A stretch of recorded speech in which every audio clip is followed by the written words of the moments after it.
मालवण राजकोट येथे छत्रपती शिवाजी महाराजांचा पूर्णाकृती पुतळा उभारला जातोय आणि याचं लोकार्पण 1 मे रोजी होणार असल्याची माहिती समोर येते आहे। 1 मे महाराष्ट्र दिनी महाराष्ट्र राज्याचे मुख्यमंत्री देवेंद्र फडणवीस यांच्या उपस्थितीमध्ये या पूर्णाकृती पुतळ्याचं आहे जे अनावरण केले जाणार आहे। यावेळी महाराष्ट्र राज्याचे उपमुख्यमंत्री एकनाथ शिंदे यासह अजित पवार ही या ठिकाणी उपस्थित राहणार आहेत।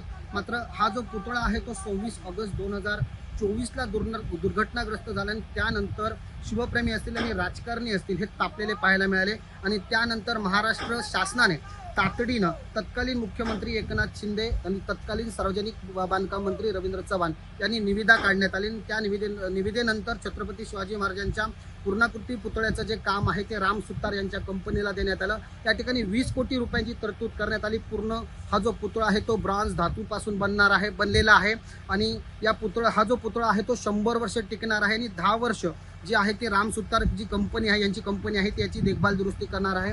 त्यामुळे हा जो पुतळा आहे तो ना भूतो न भविष्यती असा या ठिकाणी उभारला जाणार आहे। आपण पाहतात ह्या दृश्यामध्ये छत्रपती शिवाजी महाराजांच्या या पूर्णाकृती पुतळ्याचं काम आहे ते केलं जात आहे।